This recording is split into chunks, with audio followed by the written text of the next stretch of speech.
So if I think about past memories when I was 5, 10, 20, 30 to my present experience, there's a sense of continuity or self to whom those experiences happened, which also informs thoughts about the future.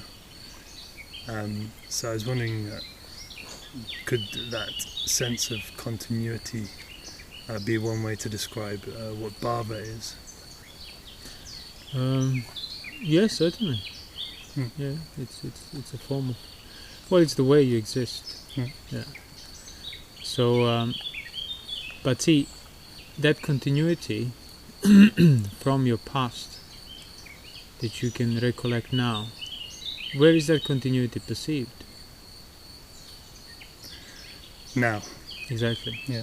But colors the past with the same owner, but it's actually here and now. And back when that, 10 years ago, when that was here and now, that's where that sense of continuity, sense of I am that persists throughout these different experiences, that's where it was. It was here and now. It's always here and now. That's where that sense of continuity is. That sense of I am, sense of self. So the Buddha wasn't advocating to deny the sense of continuity, but he was more seeing... No, sense of continuity is real as such. But the mistake, though, is the mistake of ownership. Yeah. And that's the mistake that's, again, perpetuated on the basis of a mind that's not free from greed, aversion, delusion, here and now. So that's why a person who would have uprooted the ownership, freed their mind from conceiving from the notion of I am, fully developed anatta, as the Buddha says in the suttas, that person would not think, oh, but I was in the past. Now I'm not, because I'm an arahant, but I was in the past, or I would be in the future. No, past and future were equally affected by that same present that has been purified. So he's fully seeing the sense of continuity as contained within that which is discontinuous. Yeah. He's seeing it as fully unownable, fully dependent on the existence and operation of the five aggregates, on their presence. Yeah. There is no that, because that's the trick with the sense of continuity and the sense of I am, sense of self. It feels like it's outside of the experience as a whole, as a perpetual entity, owner, to whom these things occur, feelings, perceptions, past, future, but it exists independent of them. So it's changing that order through right contemplation that can only arise on the basis of virtue and sense restraint. But that's when then you start to reverse, you start seeing, so you're not denying the sense of I am, you're not denying the sense of that continuous sense of self that you remember since you were a child, but you're just including it within the arisen, presently arisen feeling, presently arisen perception, intention, state of mind. So basically you're putting it second, you're enclosing it where it should be enclosed, so that gratuitous sense of this is something outside, independent of these feelings, then come and go, perceptions come and go, that will fade away. See, people have the view and the assumption that their sense of self is independent of the experience as a whole, because they're cultivating it through their attitude and through their action. So if you stop cultivating, you stop providing fuel for it, it will fade away, because it's not actually on the outside, it's not actually independent. Venerable Aniga brought up a sutta relating to this. I was wondering if I could go on. Yes. Sort of interrogate my interpretation of So it's Majjhima Nikaya 74. There are three kinds of feeling: pleasant feeling, painful feeling, and neutral feeling. On the occasion when one feels pleasant feeling, one does not feel painful or neutral feeling. On that occasion, one feels only pleasant feeling. On the occasion when one feels painful feeling, one does not feel pleasant or neutral feeling. On that occasion, one feels only painful feeling. On the occasion when one feels neutral feeling, one does not feel pleasant or painful feeling. On that occasion, one feels only neutral feeling. So my interpretation is that basically it's highlighting what comes first. Yeah, exactly. The discontinuity of feeling as a container for your experience as a whole. Well, see, but by regarding currently enduring feeling as that which is first, means that's the entirety of your container, of your present experience. So whether you are now having remembering something from your past, planning for the future, that is done within the currently enduring feeling. It's just that people's attitude towards their own feelings and perceptions, as I said, they put them second. So they don't recognize that not just that there is a pleasant like if there is a pleasant feeling currently present, that's the only feeling you feel, as the sutta says, but that's really your entire existence is within that current feeling that endures. And when the new feeling comes up, so to speak, when this feeling ceases, and next thing you know, now you're feeling unpleasant feeling for whatever reason. When you become self-aware of it, you find it as already there, being felt, and you are within it. So there is no point in between one feeling that then passes into next feeling, that then passes into next feeling, that then passes into next feeling. Because that point would require you to step outside of your experience as a whole and observe that change from 1 to 2 to 3. But you are within it. So all you have is the enclosure of this kind, of this color, of this feeling. And then within that, you're thinking, planning, acting, forgetting, greed, aversion, delusion, or sense restraint, virtue, all of that. And then, now I find myself within another feeling. How did that happen? Well, that becomes an irrelevant question. It matters to somebody, how did feeling change from one to the other? Can I observe the moment in between? Person who will be asking those questions is the person that refuses to give up the view, or is unable to give up the view because he's not aware of it, of the external sense of self that observes this and that wants to monitor this change. Which is what, like sensuality, ill will, that they exactly. rely on that. All of these unwholesome states rely on that perversion of that same order. So the point here is then to recognize that, okay, so I might really feel that it's important to find an answer. How this feeling abruptly, now I feel this abruptly, now I feel neutral feeling abruptly, now it's pleasure abruptly, and so on. How does that change from one to the other? The pressure for that question you need to basically subdue and not waste your time trying to answer, because you're going to fall into speculative view. Because again, if you're very careful and transparent, you realize you'll be unable. You cannot possibly think outside of yourself, from which point you will have a neutral reference that tells you how one feeling for you, while it's being felt, becomes another. It proceeds. So you realize any notion of answering this requires the notion of that external world independent of my 5 aggregates, and that's fundamental wrong view. So instead of then trying to answer it, or trying to observe it through a meditation technique, like to narrow down the moments, doesn't matter how closely you observe one moment to the next moment, the change between one to the next is always abrupt. It's not something you can see, because if you were to see the change between moment A to moment B, well, there would be another moment. In other words, anything that you can observe is within that experience that already endures. It's within that feeling, it's within that 5 aggregates, basically, that cannot be stepped outside of. So that's the practical point of that sutta, is exactly to recognize that doesn't matter how specific how specific the moment I'm observing might be. Doesn't matter how pleasing and elaborate and satisfactory my explanation of the external process of change or flux can be. Fundamentally, all of that is secondary to the presently enduring feeling, whichever that feeling is. So so it's not about changing that feeling, it's not about seeing how it changes from externally, it's about not putting it second while it lasts. So that he knows that in the current container of the experience as a whole, whereby a neutral feeling is currently present, that's the only feeling felt there.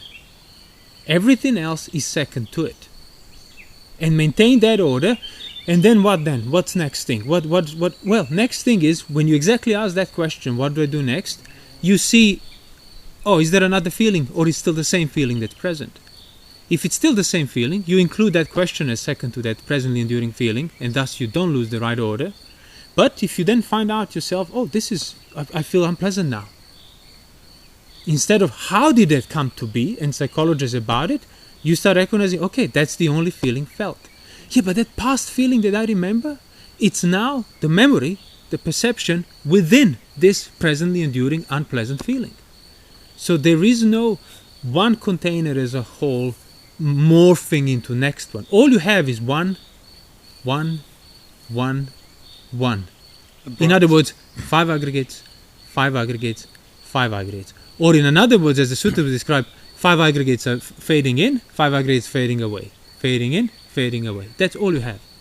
Coming and going, rising and falling, whichever way you describe it, on the level of the experience as a whole. And that's why, like Buddha Vipassana in the Digha Nikaya, he contemplated that. A rising and ceasing, rising and falling of the 5 aggregates for the complete liberation, for the complete arahantship and becoming Sama Sambuddha. Because if you contemplate every single arisen experience as a whole as a container in itself that endures for as long as it wants to endure, so to speak, and any notion of sense of self, I am, conceit, present, future, loves, fears, worries, anything, any passion, greed, aversion, distraction, any hindrance you might have, you put that second within this presently enduring container. You do not pervert the order. Basically, there will be the only possible result of that is dispassion, nothing else. And in the nutshell, that's exactly the practice of satipatthana. So this sutta list mentions the 3 feelings as the point, but you realize you could practice exactly the same principle on the level of the body posture, or simply on the level of the body being there as a necessary container for any past, present, future memories, hindrances, and so on.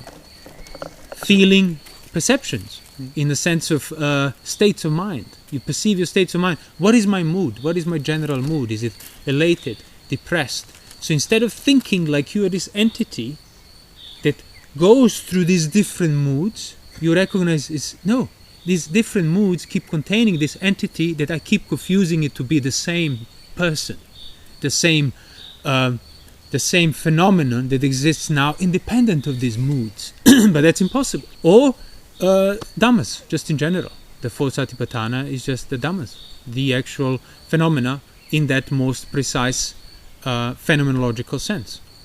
Every presence of every thought, on that phenomenological basis, you realize that, well, that's a container in and of itself for this whole experience. It's what comes first. It's what endures. Not the continuity, the sense of continuity. Sense of continuity is second. And once you put it second, well, it ceases to be that continuous thing that exists outside of your sense of your experience as a whole. You can't choose not to have the sense of continuity. This is the only way to uproot exactly. to change the order. Yeah. Say, like, I'm refusing to have this sense of continuity. Is just and that sense of continuity basically is what it's kind of would kind of remain to some extent. So when complete dispassion is developed in the case of an arahant, that sense of continuity is what's called pugala, what's called individual, what's called basically the history of these 5 aggregates, the habits, the ways it was operating, that are now freed from greed, aversion, delusion, freed from these influxes of asavas and pollutions, but to some extent they remain standing there for as long as the 5 aggregates don't break apart.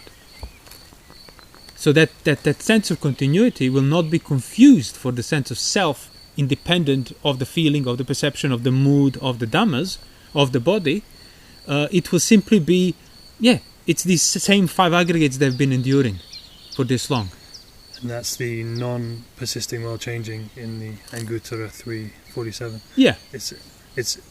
But obviously it's impossible as a non-arahat to like imagine that or conceive that, but it's you can't. Well, if you're conceiving it, that's already a mistake. It's going to be conceiving. Yeah. So the only way is to as I said, you won't provide, or you can try, and you can provide an answer, but it will never be accurate, because providing an answer requires that external point of view to what's happening here and now, moment to moment to moment. Yeah. And doesn't matter how hard you concentrate within moment to moment, you're still doing it internally. You're still doing it as someone who is fully enclosed by each moment. So it doesn't matter how many moments you observed, You're equally enclosed within each and every one of them. That's it, every single time. And the more you narrow in between the moments, well, that's another moment you're enclosed with. So there is no way out through that concentrating techniques, or obviously through like a speculative mystical experiences that take you outside of yourself. It's impossible. Everything you experience is on the basis of your experience. Doesn't matter if it's unfamiliar, if it's unknown, it's still experience real as such. So the recognition is to discern rightly, with the right view, these correctly enduring reference points, body, feeling, moods, states of mind. So that's when you recognize that you don't get rid of the feeling, you don't get rid of the state of mind, you just see it for what it is to the extent that it is. And that's exactly what Satipatthana describes. Like, he knows elated mind as elated mind. That's it. To the extent the mind is as such, he knows it as such. He knows depressed mind as depressed mind. He knows it. He does not observe it or tries to psychologize it or find a way out of it. He simply knows it. And that means he puts it in the right place. He knows it as first, and everything else, every pressure, any other hindrance they might want to make you doubt it, change it, do this, do that, he puts that second, within the enduring state of mind, or within the enduring state of feeling. And that's the contemplation. So you could say the essential difference is basically, instead of seeing things or trying to see feeling as a thing that you can act towards or against, it's basically, like you said, to see it as being there beforehand, before you even can. Exactly. And that's before you can even act towards it or against it. That's a point also. It might not be clear on the basis of what I said, but that's, yeah. So when you find yourself already feeling such and such feeling, that's like the key is to recognize there was no like first moment from which you saw that feeling start, because that implies you were there before the feeling, outside of the feeling. No, you already find, whether it's the body posture, whether it's the feeling, whether it's the state of mind, mood, whether it's the dhammas, you find them as already there, given beforehand. They're already there. You found them, you recollected them, you brought them up, but they were there. And that's that recognition. So they did not originate from you. You're not their creator. You find them, and then you act out of them. And by doing so, you appropriate them. You put yourself first, and by putting yourself first, you become the owner of these things. Even pains and bad moods that you don't want. That's why people like can't help but feel affected by the bad mood or bad feeling. Can't help but take it as yours, their own mind. They can't just say, "Oh, I won't take it as mine." Why? Well, because on other occasions they keep taking it as mine through perverting that order. That's all it takes. So you would not be observing that feeling, how it lasts. You would simply find it there, know it as an enduring container, and your sense of self that's used to be regarded as the owner, as the one who acts, who sorts the feelings out, who manages them. All of that you first restrain in order to place it second within the enduring container of the feeling. For how long you do it? Well, for as long as until that feeling changes. And that feeling changes, then you find yourself feeling another feeling, as the sutta says. All you can feel is one feeling at a time. So what do you do then? You do the same thing. So obviously, if it's the pleasant feeling that you're enduring, the leaning that you would have to be restraining and containing would be to prolong that pleasure to get more of it. If it's unpleasant feeling that you're enduring, the leaning that you would have to be restraining is aversion towards it, to get rid of it. And if it's a neutral feeling that you're currently enclosed within, well, what you have to restrain is basically indolence, distraction, boredom, delusion. Not knowing that feeling for what it is, that neutrality, on account of what's being felt. Could you describe those as like craving, aversion, distraction, as like trying to employ continuity in a way? Trying to... Yeah, continuity will pressure you basically. Well, again, not continuity.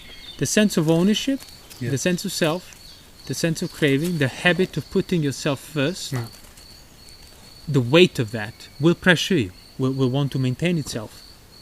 And the momentum of it. Yeah. So that's kind of the what you need to kind of work against. Yeah, exactly. And when that weight disappears, then it becomes inconceivable to actually change the order, because you realize the order was never changed. Impermanence was always impermanence. Anatta was always anatta. Unownership was always... Things that are unownable, they were unownable. Yeah. It was just you being completely deluded in regard to it. So basically, employ continuity means cover up the factual discontinuity that is unavoidable. Yeah, because as I said initially, that the weight on that on the sense of self being put first, that will pressure you basically to maintain it there, because it's going to feel unpleasantly if you start shifting that weight away from it. Because if sense of self that's based on the sense of control and ownership, if you start contemplating non-control and non-ownership, well, that sense of self are going to resist. It's going to resist a bit. It's not going to take it lightly.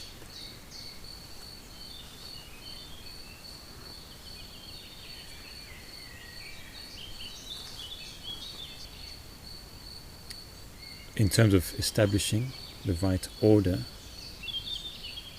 you get the idea of what that is. That you are second to the container. You're within experience. They're confined. And you want to try to keep that vision. So, and the only way to see that, sense restraint and so on, helps to clarify your situation, but sense restraint in itself, being aware, being present, moment, doesn't give you that right order, that vision, right vision. So because what you are present moment to moment is your perverted order, and you don't know the order. You don't know what comes first. So practicing moment to moment awareness, or whatever they describe it these days, all you're practicing is moment to moment perversion of the order. It remains unchanged. Just be mindful of your of whatever's there, and you don't even know where the problem is. And that's why body, speech, or mind. See, you can get the sense of the right order, like through pondering, through reflecting, and so on. But if you're still perverting it through bodily actions, well, it's not going to take root. If you're perverting it through verbal actions, it's not going to grow. And if you're perverting it through mental actions, and perverting it through body, speech, or mind, it's exactly acting out of greed, aversion, delusion, conceit, hindrances. It takes you away from that, from having perspective, or because those phenomenon of greed, aversion, desire, sensuality, that is a phenomenon of perverted order. So choosing to act upon it equals to choosing to pervert the order, even if you don't necessarily think in those terms. That's why it's unwholesome, just in and of itself. I will control these feelings. I will produce these feelings. Again, you might not even think those thoughts at all, but that's the implication. Basically, put yourself first. So whenever there is a desire involved, ill will, distraction, you put yourself first. So you can contemplate on top of it the right order all you want. If your actions are still putting yourself first, in that fundamental existential sense, well, as I said, the right order cannot possibly begin to grow, and everything else they would come from it. So a person wants to put themselves second in this right sense, and you have strong feelings of pain, and instead of trying to sort that pain out, you just put yourself in the right. First you need to not act out of the pressure to sort the feeling out. That was like you have to let it endure for what it is. But that's not to say, just endure it blindly like a fool, and wisdom will come out of it. No, of course not. So first you don't act out of it. It has to endure for what it is, so that you then see your aversion towards it, and put it second. And when you put it second, it's gone. As in gratuitous, unnecessary. Exactly. As in completely within the arisen feeling that's presently enduring, there is no outside of it. And when you put your aversion second, the pressure to act out of that aversion dissipates almost instantaneously. When the right order is established, even for a finger snap, as the sutras would say, for that finger snap, the liberation is felt. So the point there is to then recognize that, okay, out of faith, initially, you don't act out of trying to sort out the unpleasant feeling and so on. You recognize your aversion towards it. So you basically include the aversion within the pain that endures and not act out of it. And as I said, the pressure to act out will diminish if you do it rightly. And then secondly, then you also get to recognize that feeling that you found as already being there, arisen on its own, that's why it's going to go away on its own as well, without you needing to act out at all, out of anything. It doesn't So the recognition of this manifested feeling becomes its manifestation is its unmanifestation. It has to unmanifest because it's manifested. And I don't need to do anything. So whatever has manifested, that's why it has to unmanifest. Not because it's like this or like that, or I did this or I said this. No. Simply because it is, it will not be. And that in and of itself liberates you from anything, everything, the whole samsara, if it's fully developed. Came on its own, endures on its own. No room for you there. And that's the recognition of satipatthana, as we mentioned before. Whatever has the nature to manifest, that's why it will unmanifest. So you don't need to wait for, quite the opposite. You can't wait for thing to end to see its unmanifestation or to see its impermanence. No, you see it while the thing is there. And that's the recognition that manifestation, anything that's manifested in your experience as a whole on the level of the five aggregates, because it's manifested, that's why it has to unmanifest. Including the sense of continuity. Including any, it doesn't matter, far, near, subtle, coarse, broad, general, particular, any phenomenon, to the extent that it's manifested, to the extent that it's present, that's why it will unmanifest. That's it. And put that first. Put that container first. And protect it there. Don't violate it. Don't pervert it through your action by body, speech and mind. So in terms of, so again, putting yourself second, container first, and trying to keep that right order, trying to develop it so that it takes root, or that everything flips flips in the right way. Keep precepts, sense restraints, and then there's the other exercise of wakefulness, continuous wakefulness, practice of wakefulness. And as I said, you can't be wakeful and present and expect that to sort things out for you. You have to keep awake and present with this right order. Yeah, that's where the practice starts with knowing the right order, knowing the right view.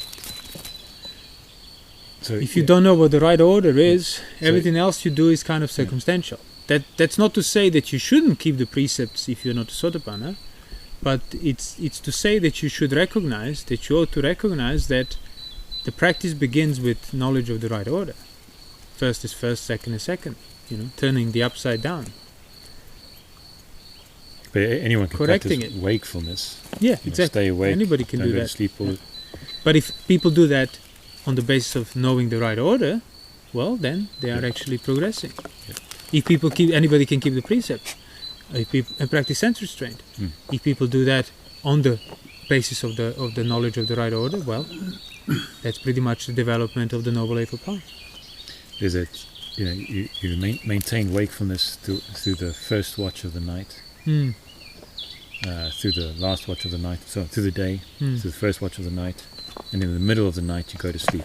You get up and do the same thing. Purify the mind of obstacles. Yeah. To what? Well, what's an obstacle exactly? Yeah. So what you got to know, you have to have. Or just randomly purifying your mind from things you think they shouldn't be there. Or are you purifying the mind from things that are trying to pervert the right order? Are you removing the wrong order? You catch yourself putting yourself first. Well, there you go. That's an impurity.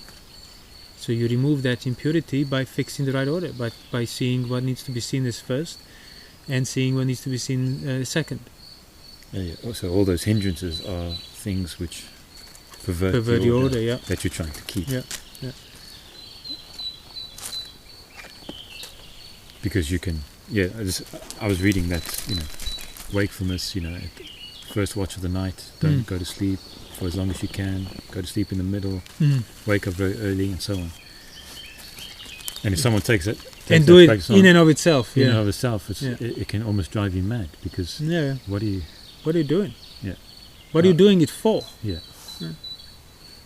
Yeah, no, that's really like the emphasis. The goal should be discernment of the right order on the basis of virtue and sense restraint. That's the right view. That's the satipatthana. Then you'll know what the practice is. You will then also know how to protect that right order, and other things will fall into place. But if you're just trying to do satipatthana, anapanasati, that's what we keep saying. It applies only to sotapannas or higher. You keep trying to do those things, thinking they, in and of itself, will result in this recognition of... You won't. You need to learn what recognitions you have to understand, what anicca is on that right level, and then it has to be endured there until it's kind of seen correctly. You can even listen to this talk, read the suttas, get the sense of the right order and so on. But when, say, unpleasant feeling is present, what do? You're craving to an aversion to get rid of it. Are you able to contain it? Are you able to put it second? Are you able to then uphold the values of the right order and not act out of it? For months, if it takes that long for that feeling to dissipate. Or by the end of the day, you have to act out, you have to say something, you have to address this because it becomes too confining and you can't bear it anymore. So there you go. That's why there is no right view being developed, because you keep puncturing the container pretty much. You keep letting the pressure out. But if you can't hold the pressure, well, you need to then build up the container to hold the pressure first. But that's what I think that practice of wakefulness is doing, is maintain. That will intensify. Pressure. Maintain it. Yeah. Maintain if it's done on the basis of the gradual training, when it comes to do that, you will be able to intensify it like that. But if you just do it as I said, as some sort of practice, expecting that it will result in this release, it won't. Well, not of the release that matters, at least.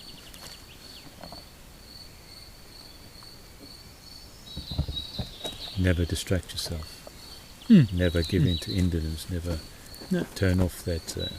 So even just the fact that you're staying awake. So if you got the right order, you got the idea of it. Yeah. The fact that you made the determination to stay awake as long as you can, in the face of tiredness and so on, kind of reminds you of your determination. Yeah, it is. As I said, it is kind of pushing a bit further, testing it, pressuring the upholding of the right order, so to drain away any impurities that might still be hiding there further deep inside.